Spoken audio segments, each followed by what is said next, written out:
Mekar angsana pandang tak jemu bunganya luruh di dalam raga. Buku laksana lautan ilmu dasarnya penuh mutiara berharga. Bismillahirrahmanirrahim. Assalamualaikum warahmatullahi wabarakatuh. Nama diberi Nur Izzati Husna binti Muhammad Fuzli, pelajar tingkatan 5 Sekolah Menengah Kebangsaan Agama Syekh Abdullah Fahim, tahfiz model Ulul Albab. Buku yang menarik perhatian saya ialah buku Pelukis Jalanan karya Timmy Abdullah yang diterbitkan oleh Iman Publication pada Januari 2016. Buku ini merupakan buku pertama dari siri Jalanan. Buku ini mengandungi 219 halaman muka surat dan sesuai dibaca oleh semua lapisan masyarakat. Buku ini telah memenangi pelbagai anugerah, antaranya Anugerah Pilihan Pembaca Popular BH 2017 kategori bukan fiksyen, MPH Best of 2017 kategori non-fiksyen, emas Anugerah Kulit Buku Cantik 2018. Sebelum saya menelaah dengan lebih mendalam, eloklah kalau saya ceritakan serba sedikit biodata tentang Timmy Abdullah. Timmy merupakan seorang anak jati negeri Selangor. Beliau mengambil ijazah sarjana muda di United Kingdom dalam bidang seni bina. Beliau mula muncul di di media sosial sekitar tahun 2016. Untuk pengetahuan semua, Timmy Abdullah pernah mendapat pengiktirafan daripada Yang di-Pertuan Agong untuk melihat karyanya sendiri di Istana Negara.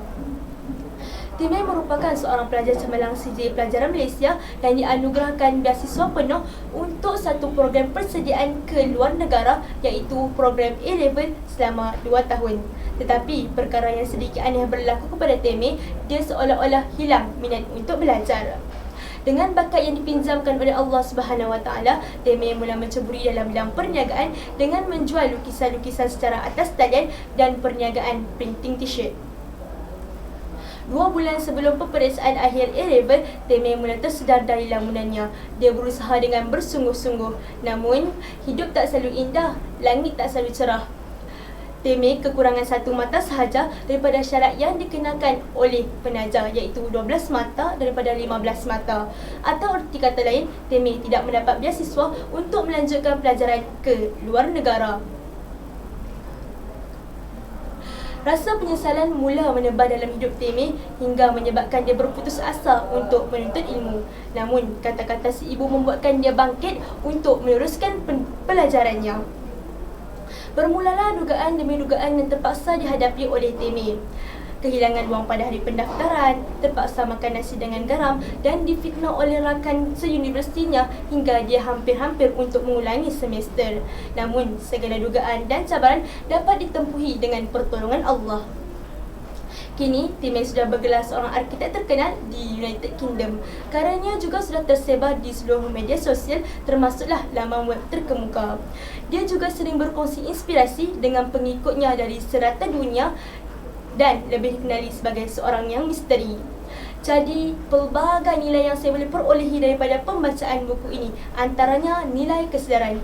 Nilai kesedaran yang ada dalam hidup Timmy untuk menyambung pelajarannya walaupun terpaksa menggunakan duit hasil perniagaan lukisannya demi membanggakan ibu bapa.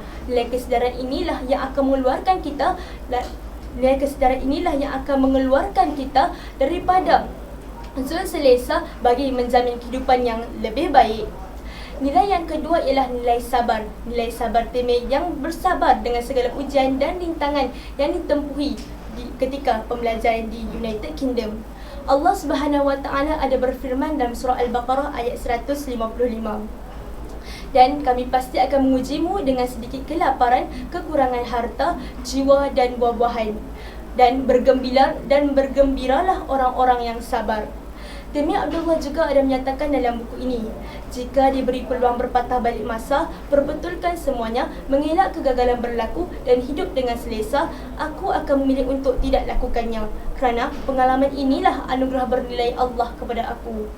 Berdasarkan kata-kata Timmy Abdullah, saya yakin setiap yang hidup pasti akan diuji, dan ujian inilah adalah pengalaman yang bernilai Allah kepada kita.